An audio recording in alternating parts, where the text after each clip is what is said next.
বাবা, এই নেন আপনার চা।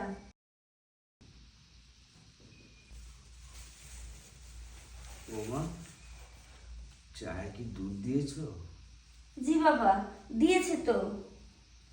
আমি তো আবার গাঢ় দুধটা খাই। তুমি তো নতুন আসছো, হয়তো জানো না। আমাকে যখন দুধটা দিবা, খুব গাঢ় দুধ দিবা, বুঝছো? আমি দুধের প্রতি আবার একটু বেশি আমার আমার শখ। তোমার শাশুড়ি জানতো, আমাকে খুব ভালো করে দুধ দিয়ে খাওয়াতো। তুমিও খাওয়াবা, কেমন? আচ্ছা বাবা, এরপরে থেকে আমি একটু বেশি করেই দুধ দিব। আচ্ছা আচ্ছা, এটা মনে রেখো। বৌমা, তুমি দাঁড়িয়ে কেন? বসো বসো বসো। আচ্ছা বাবা। বৌমা, তুমি তো আসছো আমার বাসায়, বেশি দিন হলো না ছেলেটা বিয়ে করলো। কিন্তু আমার একটা চিন্তা পড়ে গেল। আমার ছেলেটা ঠিকমতো কাজকর্ম করে না, কখন কি করে কখন কি ঘটে যায়। আর আমিও যদি দুনিয়া থেকে চলে যাই, তোমার অবস্থাটা কি হবে? তাই ভাবছি উত্তরপাড়া আমার দুটো বিল্ডিং আছে, সেই দুটো বিল্ডিংয়ে আমি তোমাকে দিয়ে যাব। কি বলেন বাবা, সত্যি আমারে দিয়ে দেবেন? হ্যাঁ, আর কি আছে এই সংসারে? আমি, তুমি আর আমার ছেলে। আমি যাওয়ার পর তো দুনিয়া থেকে তুমি এগুলি পাবা। তাই আমি মরার আগে আমি তোমাকে দুটো বিল্ডিং দিয়ে যাব, কেমন? আর আমার ব্যাংকে আছে 20-25 লক্ষ টাকা, সেটাও তোমার নামে আমি বিয়ে করে দেবো, কেমন? সত্যি বলতেছেন তো? আমি কি মিথ্যে বলবো তোমার সাথে? তুমি কি খুশি হয়েছো বৌমা? হ্যাঁ, আমি বাবা খুশি হয়েছি। তবে একটা কথা তোমাকে বলবো, তুমি কি এই কথাটা ঠিকভাবে মানে সোজাভাবে নেবে, না একটু আবার রাগ করবে? হ্যাঁ বাবা, বলেন।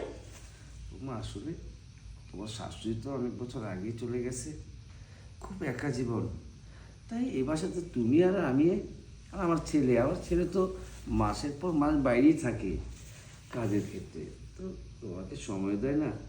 আর আমি এইদিকে তোমার দিকে অনেক সময় খেয়াল করি, তুমি একটা জীবন কাটাও।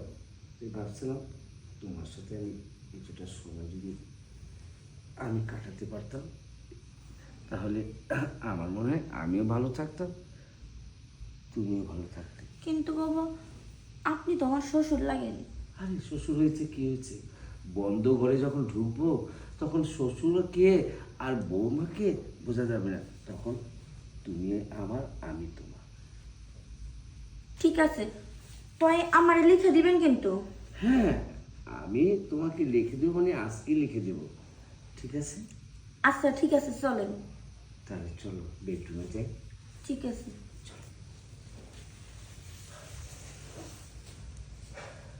তুমি বাড়িতে না থাকলে বাড়িতে যে কি হয় আজকে তুমি নিজে চোখে না দেখলে বিশ্বাস করবে না। আমি এখনো কিছু বুঝতেছি না। আমারে খালি বললি যে তাড়াতাড়ি অফিস থেকে আসে, ফোনে কিছু বললি না, আবার উপরে নিয়ে যাইতেছস।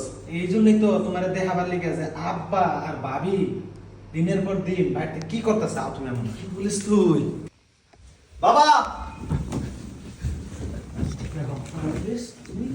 কতবার আমি তোমারে কইছি তুমি যে সাদা মুলার নালা সাদা একটা বাড়তে হ্যাঁ ফল নিয়ে আইছো, এই ফলের প্রতি অনেক মানুষের নজর আছে।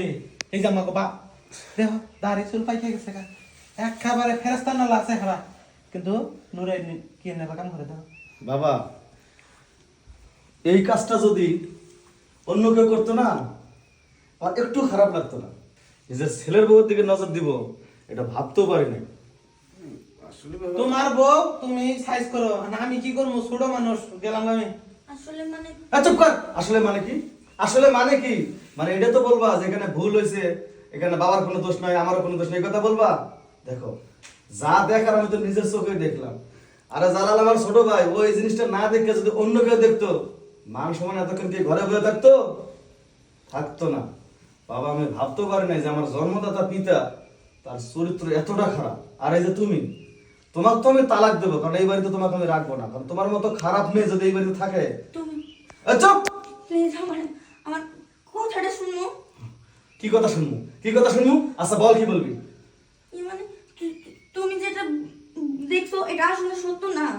সত্য না? না, আমি স্পষ্ট দেখলাম যে আমার বাবা তোমার উপরে, তারপরে কইতেছে এটা সত্য না। তার সত্য কোনটা? বাবা সত্য আমি বলি, তোর তোর বউয়ের কোনো দোষ নেই।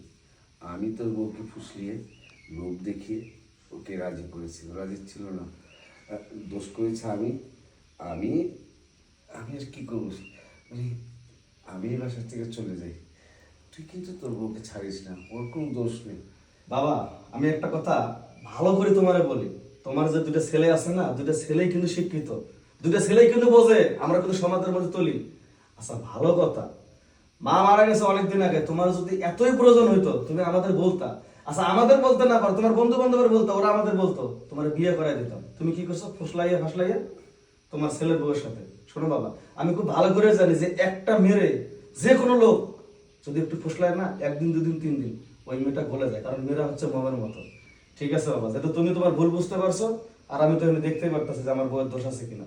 যাক, এটা তোমাদের ফার্স্ট টাইম, তাই ক্ষমা করে দিলাম। তবে বাবা আমি তোমাকে বিয়ে করাবো, তুমি তো না করাইতে পারবো না। জালাল, ও জালাল, হ্যাঁ ভাই, আজকে বাবার পাত্রে দেখা শুরু করো, বাবাকে বিয়ে করাবো। দেখি বাবার তো ওই যে বদনজর আছে, এই যে কবিতার মা আছে না, দেখি রাজি করলাম জানি। আচ্ছা ঠিক আছে, যাও বাবা তুমি তোমার ঘরে যাও। দেখো আমি খুব ভালো করে জানি মানুষ অনেক সময় অনেক পরিস্থিতির শিকার হয়, কিন্তু তোমার আমার এটা বলা উচিত ছিল যে আমার বাবা তোমার দিকে কোন নজরে তাকায়, তাহলে আজকের এই দিনটা দেখা লাগতো না। ঠিক আছে, যাও আমার জন্য এক গ্লাস ঠান্ডা পানি নিয়ে আসো।